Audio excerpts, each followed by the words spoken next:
I used to drive for Uber at night. It paid better. Less traffic. Drunk passengers. Sure. But mostly quiet rides through empty streets. I never believed those stories about things that hunt after midnight. Until the night I picked him up. It was around 2:17 a.m. The app pinged. A pickup request just outside the city, near an old industrial area. Normally, I wouldn't go that far, but the surge pricing was insane, so I accepted the ride. When I pulled up, the street was empty. No houses, no lights. Just an old bus stop and fog rolling across the road. I almost canceled the trip. Then the back door opened. I never saw him walk to the car.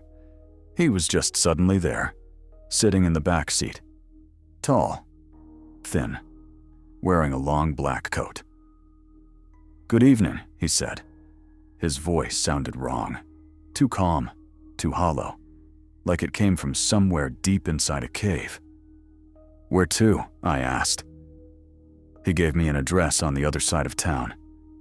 The ride started normally, just another quiet passenger. But after a few minutes, I noticed something strange. He never moved. Not once. Most passengers check their phone, look out the window, shift in their seat. But him, he just sat there, perfectly still. Then I looked at the rearview mirror and realized something that made my stomach drop.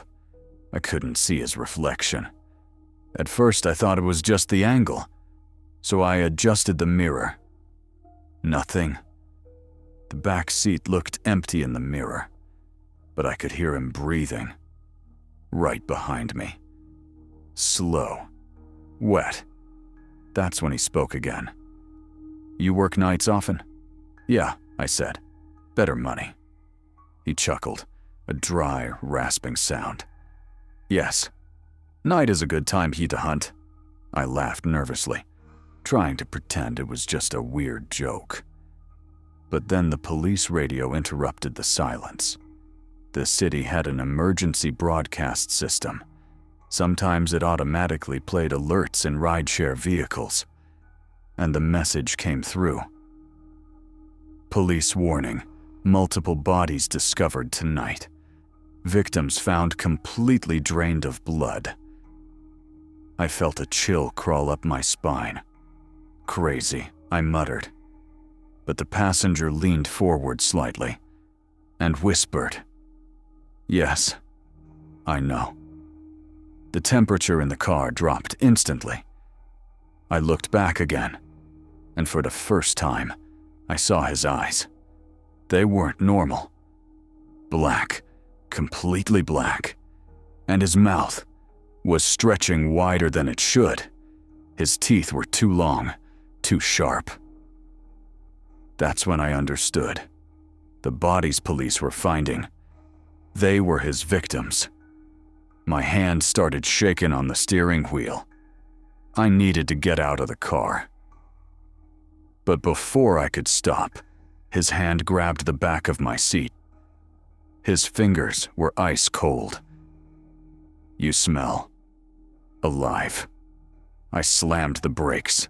The car skidded sideways across the road. He lunged forward. His mouth opened. Wider. Wider.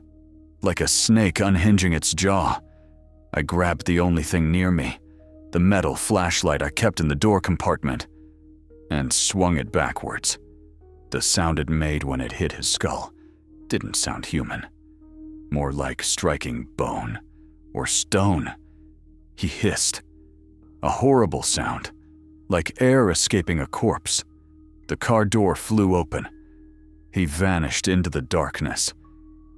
Just like that. I drove straight to the nearest police station. I told them everything. They didn't believe me. Of course they didn't. But one officer did say something strange. That same night, they found another body.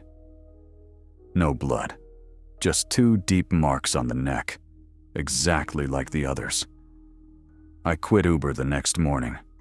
I never drive at night anymore. But sometimes, when I'm sitting at a red light, I check my rearview mirror. And every once in a while, I see someone sitting in the back seat, perfectly still, breathing slowly, waiting for the ride to start.